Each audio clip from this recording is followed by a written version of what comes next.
Welcome back to N square classes. मैं हूं नवीन यादव और आज हम डिस्कस करने वाले हैं हमारे फंक्शन चैप्टर का लेक्चर नंबर 5।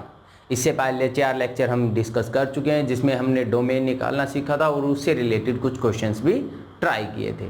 आज हम उसी को कंटिन्यू करेंगे और आज हम सीखने वाले हैं कि अगर क्वेश्चन में हमें रेंज निकालनी हो तो हम उसको कैसे निकालेंगे, यानी रेंज को निकालने के कुछ मेथड्स होंगे जो आज हम डिस्कस करेंगे।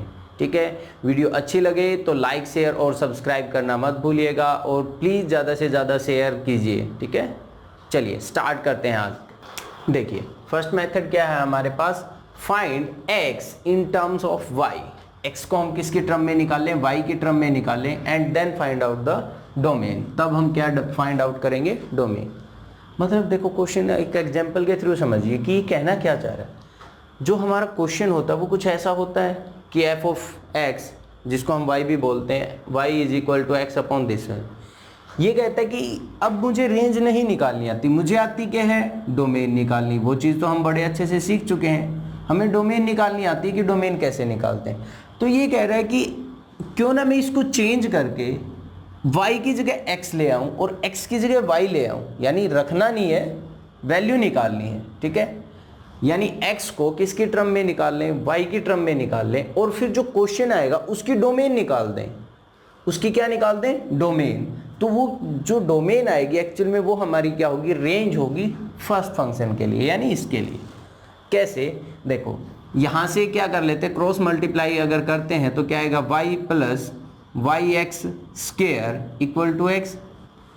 इसमें एक्स स्क्वेयर में इसको क्वाड्रेटिक फॉर्म बनाते हैं तो यहाँ पर क्या बनेगा, y x square minus x plus y equal to 0। ये किस में है, क्वाड्रेटिक है एक्स के अंदर। अब एक्स के अंदर क्वाड्रेटिक है तो एक्स की वैल्यू हम निकाल सकते हैं क्वाड्रेटिक फॉर्मूला यूज करके, माइनस बी करेंगे तो यहाँ पर क्या आ जाएगा, +1, क्योंकि यहाँ पर माइनस का 1 था। Minus b plus minus under root b square करेंगे तो फिर से क्या आएगा, 1 माइनस 4ac करने से हमारे पास क्या आ गया, वाई स्क्वेयर, क्योंकि वाई दोनों जगह पे क्या था, वाई डिवाइडेड बाय 2a। ये हमारे पास क्या आ गया, प्लस का 1 है तो इस प्लस को मैं हटा देता हूँ, यानी x आ गया किसकी टर्म में, y की टर्म में। x किसकी टर्म में आ गया, y की टर्म में। सॉरी यहाँ पर भी y था, a की जगह y कीजिए। ठीक है, x किसकी टर्म में आ गया, y की टर्म में। अब हमें क्वेश्चन में क्या निकालना है, अब अगर इस क्वेश्चन के लिए जो मेरी डोमेन आएगी ना वो मेरी क्या होगी, यहाँ पर रेंज होगी। क्या होगी, रेंज होगी इस क्वेश्चन के लिए। तो इसके लिए तो डोमेन हमें इजीली निकालनी आती है। डोमेन के तो हम बहुत सारे मेथड कर चुके हैं। कैसे होगा डोमेन निकालने के लिए, डिनोमिनेटर 0 नहीं बनना चाहिए, यानी y can not be equal to 0। एक केस तो गया। उसके बाद ये वाली टर्म क्या होनी चाहिए, ग्रेटर देन और इक्वल टू 0 होनी चाहिए, क्योंकि अंडर रूट के अंदर है। अंडर रूट के अंदर है तो जो एक्सप्रेशन होगा वो क्या होना चाहिए, greater than equal to 0। Factorise करेंगे तो क्या आएगा, 1 minus 2y 1 plus 2y must be greater than equal to 0। अब ये जो फैक्टर आया है ये कैसा है, स्टैंडर्ड फॉर्म में नहीं है, इसको स्टैंडर्ड फॉर्म में कन्वर्ट करेंगे। स्टैंडर्ड फॉर्म में कन्वर्ट करेंगे तो ये क्या बनेगा, 2y माइनस 1, यहाँ से क्या आया 1 प्लस 2y और ये क्या आ गया, लेस देन इक्वल टू 0। कैसे किया, माइनस साइन को कॉमन निकाला और उससे थ्रू आउट मल्टीप्लाई कर दिया, तो माइनस यहाँ से कॉमन और जैसे ही मल्टीप्लाई किया इनइक्वालिटी क्या हो गई, चेंज हो गई है। ठीक है, अब इसके बाद हमें पता है कि हम क्या करते हैं, वेवकर मेथड अप्लाई। यहाँ से 0 निकालेंगे क्या आ गई, 1/2। यहाँ से 0 निकालेंगे क्या आ गई, -1/2। ठीक है, स्टैंडर्ड फॉर्म है, right hand side positive then negative then positive. Equality साथ में है तो ये भी क्या होंगे, इंक्लूड होंगे। मुझे क्या चाहिए है, एक्सप्रेशन कैसा है, लेस देन 0 है। लेस देन 0 यानी नेगेटिव की बात करेगा। नेगेटिव की बात करेगा तो यहाँ से x क्या आ गया मेरा, कि जो मेरा x है वो क्या होना चाहिए, -1/2 से 1/2 होना चाहिए।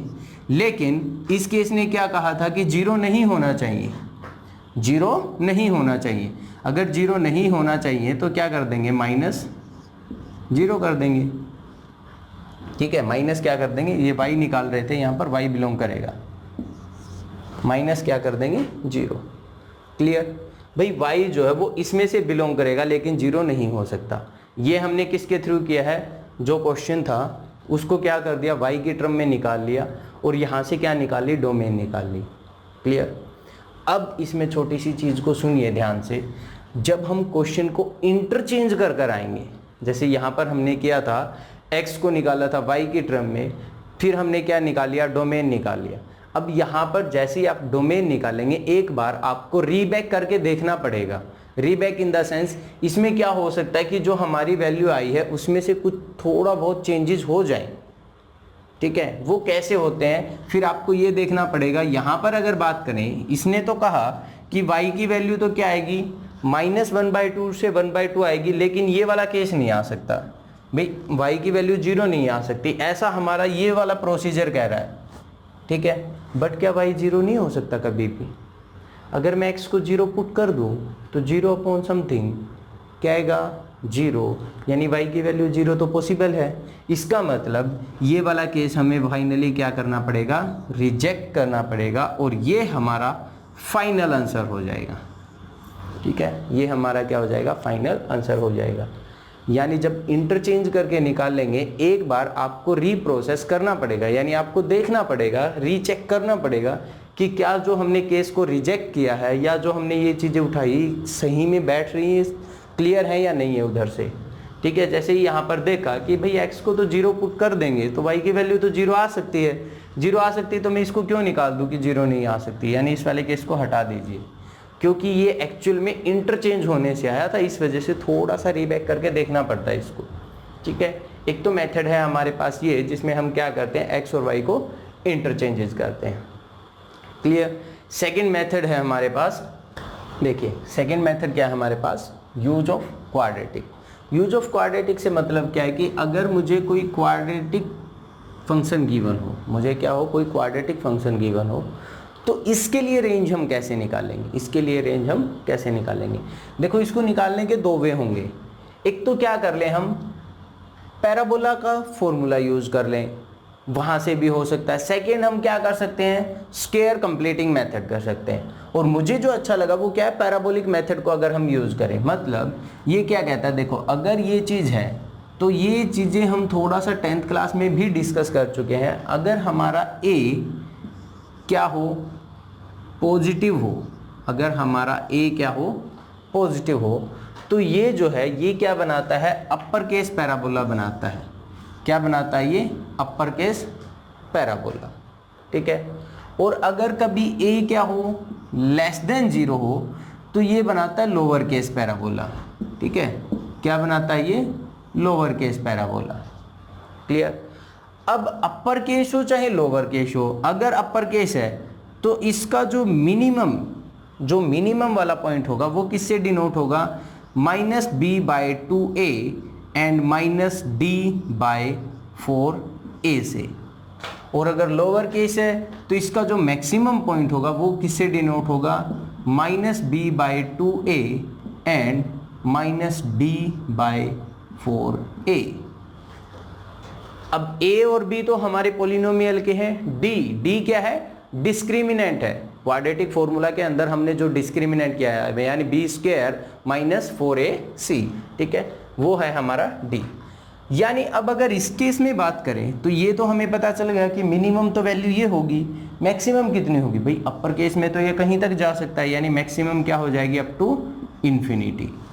ठीक है, सेम ऐसे ये क्या कहेगा कि इसकी अपर केस तो मुझे पता है, मिनिमम कितनी जा सकती है, नीचे की साइड में कितनी भी जा सकती है, यानी -इन्फिनिटी। क्या आएगी, -इन्फिनिटी। यानी यहाँ पर रेंज क्या हुई मेरी, इस पर्टिकुलर क्वेश्चन के अंदर रेंज क्या हुई भाई, मिनिमम यहाँ पर किसको देखते हैं हम, x को थोड़े नहीं देखते हैं। अगर ये पॉइंट मेरा लिखा हो से 3, 4, तो मिनिमम वैल्यू y की चेक करते हैं ना, x तो कुछ भी पुट करें, क्वेश्चन में जो क्वेश्चन, इसको हम क्या बोलते हैं, y ही तो बोलते हैं। यानी क्वेश्चन के अंदर y कितना है मिनिमम, वो यहाँ पर मिनिमम y कितना है, -d/4a। यानी यहाँ से तो स्टार्ट हुई है मिनिमम, अप टू कहाँ तक जा सकते हैं, इन्फिनिटी तक।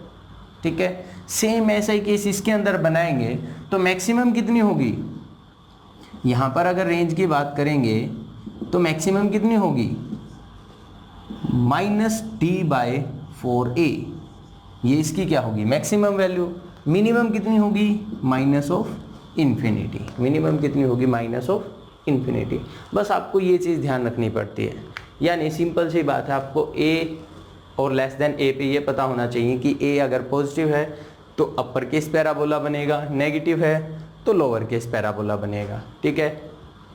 उसके बाद जो ये मिनिमम पॉइंट है या जो मैक्सिमम पॉइंट है उसको कैसे डिनोट किया जाता है, -b/2a, -d/4a, ये x को डिनोट करता है, ये उस पॉइंट के y कोऑर्डिनेट को डिनोट करता है। सेम वहाँ पर रहेगा। अब अगर अपर केस बन रहा है तो अप टू इन्फिनिटी तक तो जा ही सकता है, लोअर केस में क्या रहेगा, d वाली वैल्यू। ये क्या कह रहा है कि लोअर केस बनेगा, लोअर केस बनेगा तो -∞ तक जाएगा, तो इसमें अपर केस क्या बन जाएगा फिर, -d/4a। क्लियर, ये है हमारे पास क्वाड्रेटिक फॉर्मूला यानी पैराबोलिक फॉर्मूला, ठीक है, जिसकी हेल्प से हम क्वाड्रेटिक को निकाल सकते हैं। सेकंड इसी में होता है square completing method. Square completing method आप 10th क्लास में कर चुके होंगे बच्चे, तो वहाँ से भी आप इस क्वेश्चन को कर सकते हैं, ठीक है। चलिए एक एग्जाम्पल ले लेते हैं और उस पर दोनों मेथड्स को ट्राई कर लेंगे। एक तो मैं आपको ये भी समझा देता हूँ और क्वेश्चन के ऊपर आपको स्क्वायर कंप्लीटिंग मेथड भी समझा देते हैं, ठीक है। देखिए क्या है हमारे पास क्वेश्चन, f(x) = 2x² - 5x + 3, और इसके लिए मुझे निकालनी क्या है, रेंज। क्या फाइंड आउट करनी, इसके लिए रेंज फाइंड आउट करनी। अब देखो क्वेश्चन को कैसे करेंगे, पहले करते हैं किस पे, पैराबोलिक फॉर्मूला पे बेस।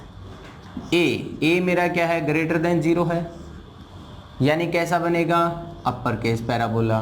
अपर केस पैराबोला बनेगा तो रेंज की हाईएस्ट वैल्यू जो होगी वो क्या होगी, -∞। अब बात करते हैं लोवेस्ट की। लोवेस्ट के अंदर इस पॉइंट को हमने किससे डिनोट किया था, -b/2a एंड -d/4a से। बात क्या रहेगी, d निकालना। d क्या होगा, b² - 4ac। b² करेंगे तो क्या आएगा, 25 - 4 × a × c, ठीक है। d की वैल्यू क्या आ गई, यहाँ से d की वैल्यू क्या आ गई, 1, डिवाइडेड किससे करेंगे, 4a से। 4a से करेंगे तो क्या आ गया, 8, 25, ये क्या बनेगा 24, बचा क्या ऊपर से 1, नीचे से बच गया मेरे पास 8, ठीक है। यानी क्या आया 1/8, लेकिन d के साथ में क्या है, नेगेटिव का साइन है। बस ये हो गई मेरी रेंज, सिंपल सी बात है। इस टाइप से हम करेंगे इसको। जो स्क्वायर कंप्लीटिंग मेथड है वो टाइम कंज्यूमिंग है, हालांकि हो जाता है उससे, लेकिन थोड़ा सा टाइम कंज्यूमिंग है। अगर इसको याद रखते हैं तो ज़्यादा जल्दी क्वेश्चन सोल्व होता है। चलिए मैं आपको स्क्वायर कंप्लीटिंग मेथड भी दिखा देता हूँ कि कैसे होने वाला है। स्क्वायर कंप्लीटिंग मेथड के लिए सबसे पहला काम क्या होता है कि यहाँ पर क्या होना चाहिए, मेरा कोफिशिएंट 1 होना चाहिए। यानी अगर मैं 2 को कॉमन निकाल लेता हूँ तो मेरे पास बचेगा क्या, x² - 5/2x और +3/2, ठीक है। फिर क्या करते हैं, x का जो कोफिशिएंट होता है उसका हाफ करके उसी का स्क्वायर ऐड करते हैं और उसी का स्क्वायर सब्ट्रैक्ट करते हैं, यानी 2x² - 5/2x। इसका हाफ करेंगे यानी 5/4 बनेगा, उसी का स्क्वायर ऐड करना और स्क्वायर ही सब्ट्रैक्ट करना है।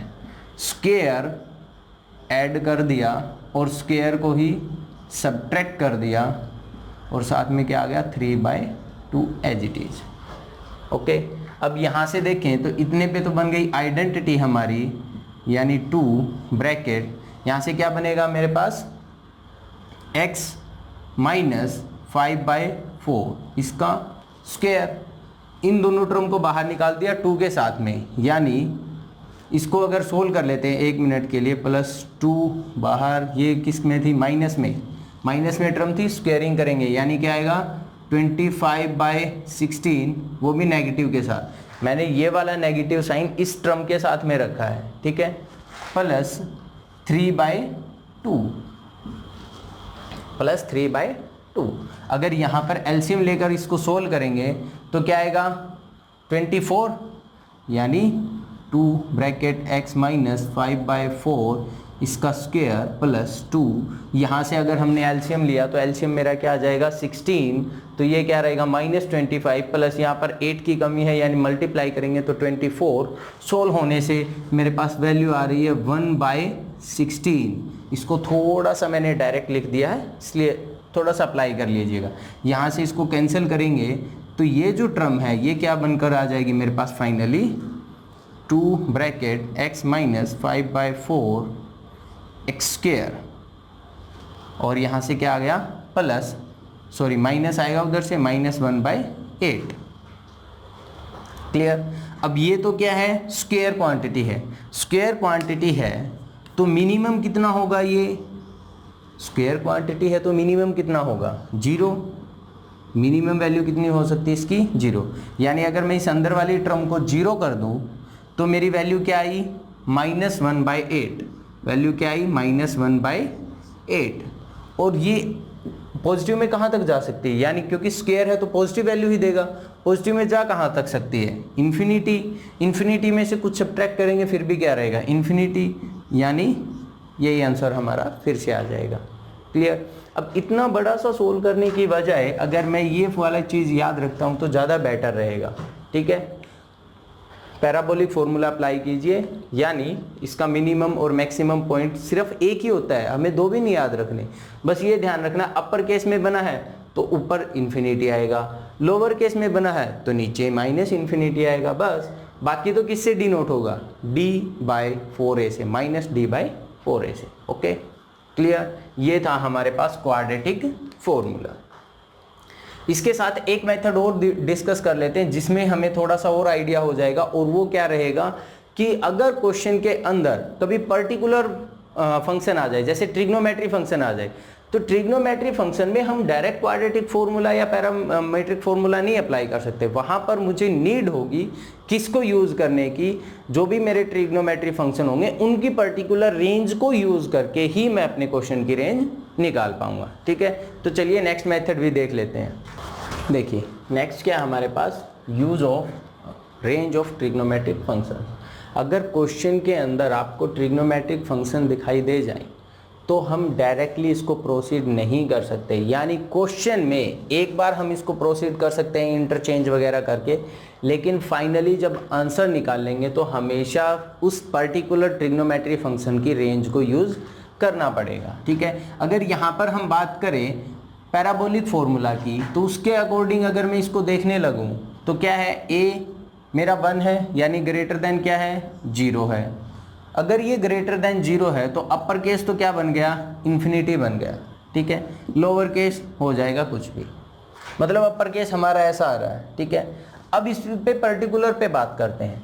1 मिनट के लिए क्या कर लेते हैं हम कि साइन एक्स को t से रिप्लेस कर लेते हैं, साइन एक्स को क्या करेंगे t से रिप्लेस कर लेते हैं, तो ये क्या बन जाएगा t² -4t + 3।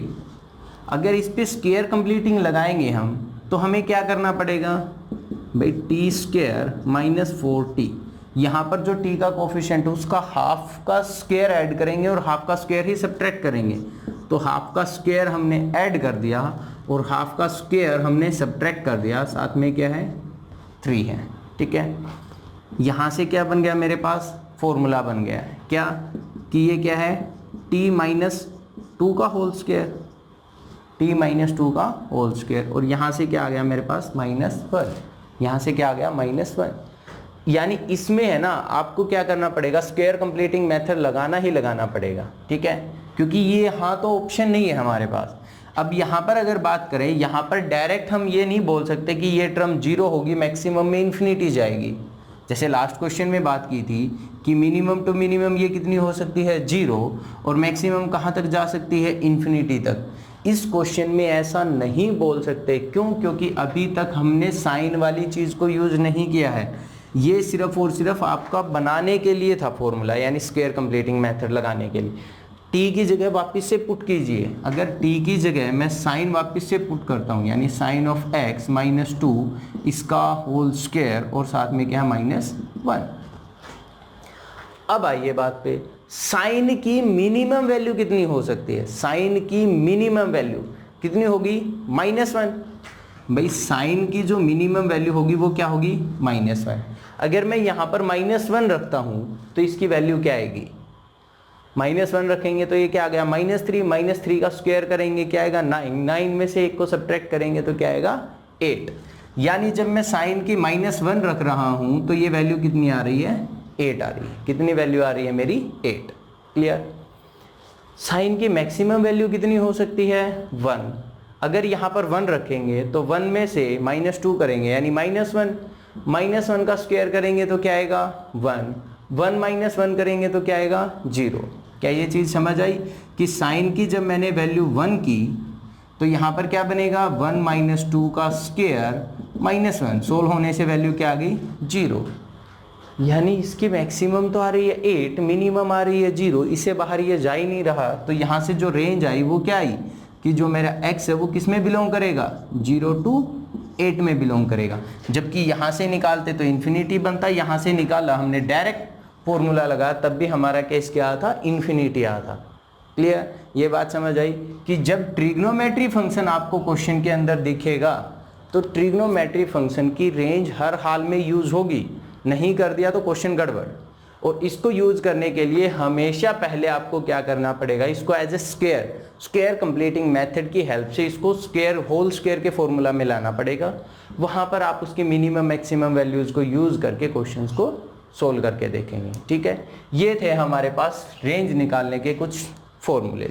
वैसे 2-3 मेथड और भी होते हैं बट वो आपके लेवल में नहीं आएंगे। ठीक है, तो अभी के लिए आप सिर्फ इतना ही करेंगे। अगर नीड होगी हमें तो फिर फाइनल एग्जाम तक जाने से पहले उसको वापस से करवा देंगे। ठीक है, आज के लिए इतना ही। कल इसके कुछ एक एग्जाम्पल्स डिस्कस करेंगे जिसमें हम रेंज निकालना सीखेंगे। क्लियर है, आज इतना ही करेंगे बेटा। वीडियो अच्छी लग रही हो तो प्लीज़ लाइक शेयर जरूर कीजिए। और जो भी कभी question as a homework question आपको दिया जाता है तो उसको भी आप मुझे बताएंगे कमेंट करके। ठीक है, चलिए अपना ख्याल रखिए। ओके, बाय, जय हिंद।